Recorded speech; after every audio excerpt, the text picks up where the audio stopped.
Olá pessoal, mais uma vez é uma honra para mim e para a Silvia estarmos com vocês aqui no programa Mais Cidadão. No programa de hoje nós vamos tratar de mercado de trabalho.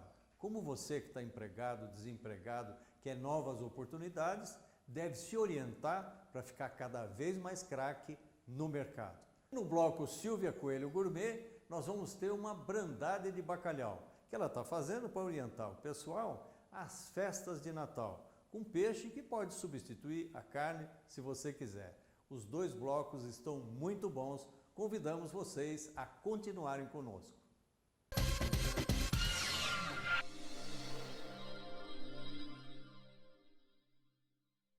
Você sabe que o mercado de trabalho é cada dia mais exigente. Você que está empregado, procura manter o seu trabalho, quer se aperfeiçoar, às vezes quer mudar de emprego. Quem é empreendedor precisa correr, lutar, criar coisas novas para que a sua vida tenha um significado no mundo do trabalho. Para aquele que é desempregado, também há uma situação difícil, que ele procura, às vezes não acha, fica desmotivado. Nós queremos falar sobre essas coisas com alguém que é da área. E por isso eu convidei aqui no Canal 8, no programa Mais Cidadão, a Alessandra Tavares.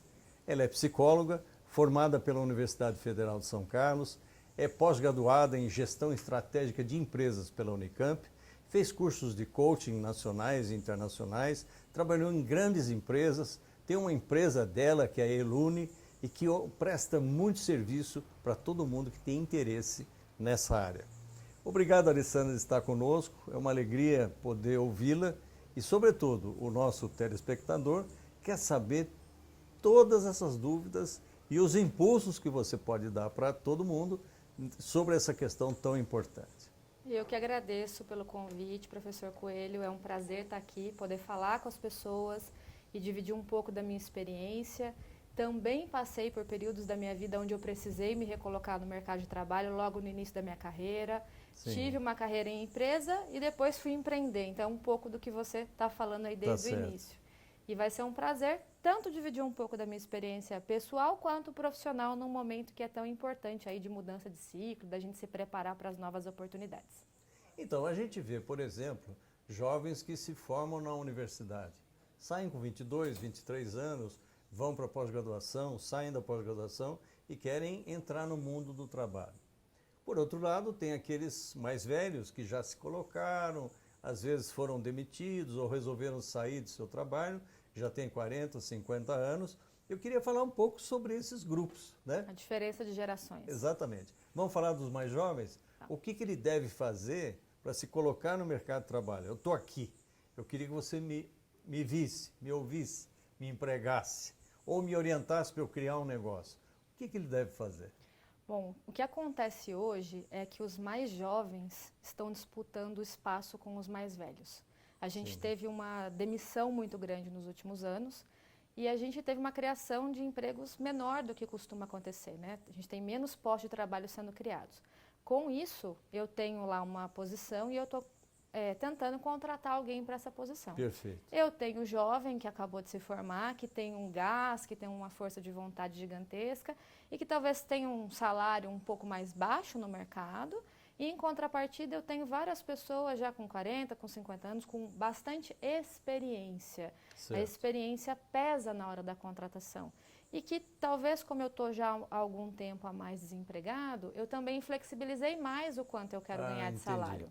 Então ele já está sendo menos exigente. Exatamente. E, portanto, a disputa com os jovens existe. Aí, imagina assim, eu tenho uma vaga aberta que eu preciso contratar alguém. Para essa vaga, eu tenho um jovem que tem pouca experiência, que quer ganhar um salário, que é o mesmo salário que hoje o mais experiente está aceitando. Perfeito. Então, a gente entra, né, tem menos vagas e o jovem e o mais velho estão disputando pela mesma vaga. Bom, então vamos separar os grupos. Não vamos criar briga aqui. Eles já brigam pelo mercado de trabalho. Vamos falar primeiro dos mais jovens. O que eles devem fazer, como se preparar para, como eles devem se preparar para estarem dentro desse mercado e se colocarem muito bem a ponto de serem vistos e contratados. Bom, os mais jovens, o que eles têm, vamos dizer assim, a menos do que os outros, é experiência. Certo. E tem uma coisa que ao longo dos anos o mercado não mudou. É muito importante você ter experiência. Aí você fala assim, poxa, mas como que eu acabei de me formar e eu vou ter experiência para poder oferecer? Aí, o que vem antes, o ovo ou a galinha? Exatamente.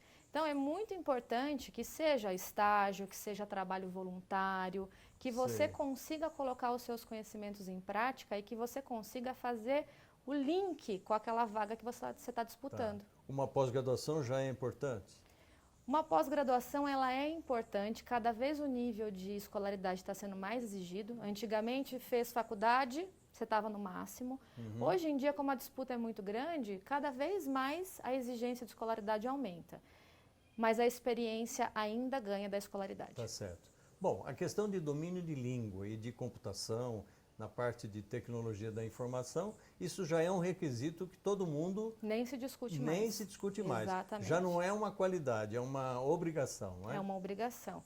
E antigamente isso era mais restrito, de fato, a algumas posições, alguns cargos, e hoje em dia a maioria dos cargos, Tá certo. por mais que você não use o inglês no dia a dia, porque a informática hoje não tem como escapar, a gente usa no dia a dia, mas o idioma, por mais que você não use, é muito difícil não ter ali pelo menos um inglês intermediário sendo solicitado, Tá certo.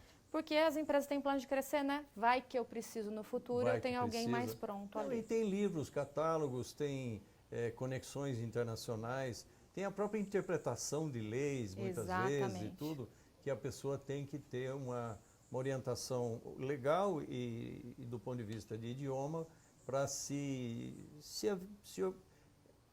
para se colocar melhor no mercado. Bom, a pessoa mais idosa, que estou chamando de idoso, né? Alguém de 40, 50 anos está no auge da maturidade e tudo. Essa pessoa, o que ela deve fazer para colocar a sua posição, a sua estratégia, a sua experiência? Como é que ele faz para entrar nesse mercado e ser, vamos dizer assim, escolhido de novo para participar de boas empresas? Você sabe, Eduardo, que você está usando a palavra idoso para 40 e 50 anos e a gente já está quase falando em idoso para 35, Jura? quando a gente pensa em recolocação profissional. As empresas elas têm uma predileção por contratar pessoas mais jovens, é claro que isso depende do cargo que a gente está falando, né? Mas cada vez mais essa visão de qual é o idoso para o mercado de trabalho tem diminuído. Sei. Tá. O que é muito esquisito, né? Porque as pessoas vão trabalhar cada vez mais. Está parecendo um jogador de futebol. Exatamente. Começa a jogar num time profissional com 17, 18 anos. Com 35 ele é veterano e ninguém mais quer que Exatamente. ele jogue, né? E como é que faz para organizar um currículo, vamos dizer assim? Uma pessoa jovem vai organizar seu currículo. Se ela pega um papel e põe aquelas coisas tradicionais, ela chama atenção? Ou a empresa recebe 500 currículos desses iguais e não vai entender a diferença entre essas pessoas? O que diferencia uma pessoa da outra numa análise de currículo? A análise de currículo talvez seja a etapa mais cruel de um processo seletivo, porque para uma vaga você recebe 500 currículos e aí você, uma pessoa humana, por mais que você possa usar algumas coisas de informática que ajudam você a selecionar, você filtrar ali os candidatos, é um processo muito, muito manual, né? Então o volume é muito grande. O candidato ele tem que fazer um currículo que seja muito certeiro àquilo que a vaga está pedindo. Então aquela velha pergunta, eu devo adequar o meu currículo quando eu vou mandar para uma vaga específica? A resposta é sim. Porque se o selecionador está procurando alguém que tenha um conhecimento específico, vamos pensar assim, sistema, precisa conhecer Windows, ou precisa conhecer PowerPoint. Ou as mídias sociais. Ou as mídias sociais. E eu conheço, mas eu estou usando outro termo. Muitas vezes, naquela coisa mais automática da primeira triagem de currículo... Ele já joga fora. Ele já joga fora porque o cérebro dele está procurando a palavra específica e não encontra. Certo. Então, primeiro, analise a empresa que você quer entrar, veja quais são as expectativas do empregador em relação àquela vaga e procure preencher dessa forma. Isso é muito importante. Existe currículo, por exemplo, onde a pessoa coloca algumas coisas escritas e coloca também alguma mídia, ele se colocando, ele falando alguma coisa. Existe essa inovação que antes era só papel, agora pode ser também por outros meios? Existe sim, mas isso varia muito do que a empresa está pedindo. Às Sim. vezes a gente vê muito candidato que é proativo, ele fala assim, vou mandar um vídeo também. Se isso não está sendo solicitado, talvez o vídeo não seja visto, Sim. ou talvez o candidato não tenha tido orientação do que colocar no vídeo. E às Sim. vezes eu vou mostrar algo que não é o que a empresa gostaria de Entendi. ver. Então existe cada vez mais entrevistas por Skype ou vídeos de apresentação estão sendo solicitados, porque a gente tem mais informação sobre o candidato, Tá. mas é importante que você siga as recomendações do que a empresa quer naquele processo seletivo. Bom, existem várias empresas, muitas delas fazendo seleção de funcionários e tudo mais, mas existe uma gama enorme de empresas para quem você tem que mandar. Então, para cada uma, você tem que mandar já uma coisa adaptada àquela empresa. Então, você tem que mandar 40 currículos. São 40 você tem que adaptações. pensar 40 adaptações. Exatamente. É isso? Isso é uma inovação. Para mim, eu não sabia que era assim.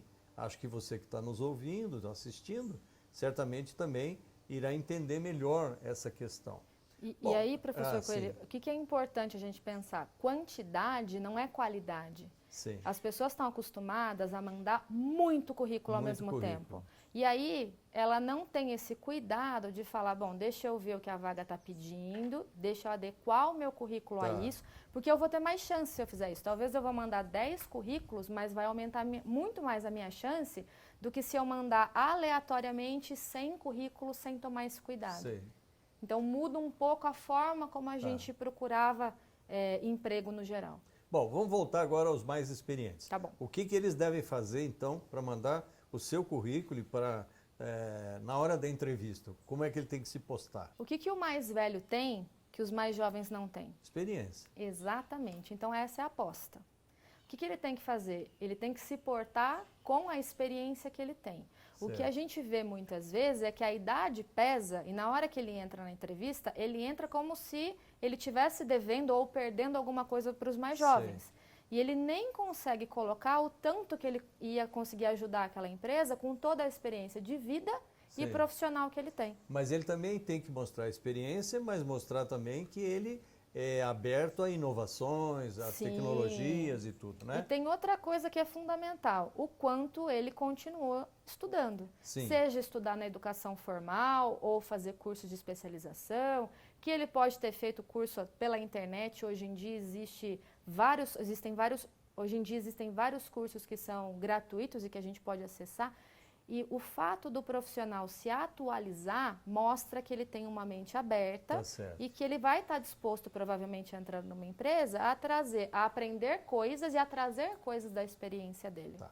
Como é que uma pessoa que é demitida, muitas vezes por razões que ela achava que ela era perfeita na atividade, ela acaba sendo demitida? E aqueles que demitem colocam quais são os problemas que aconteceram, as avaliações que não foram positivas, coisas assim. Como é que você corrige os seus erros e passa para uma nova etapa já livre desses erros que você já terá cometido? Quando o profissional recebe esse feedback da empresa no momento de desligamento, é um presente. Ele está ganhando um presente, porque muitas empresas nem falam os reais motivos.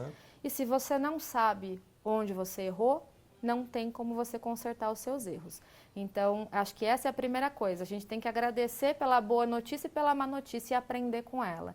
E refletir daquilo que a empresa está trazendo, o que ele pode fazer na próxima oportunidade, como é que ele pode fazer um curso, como é que ele pode se especializar em alguma coisa, como é que ele pode olhar com um pouco mais de carinho para o próprio comportamento dele, porque a gente sabe que muitas vezes tem questões de comportamento ou questões emocionais envolvidas.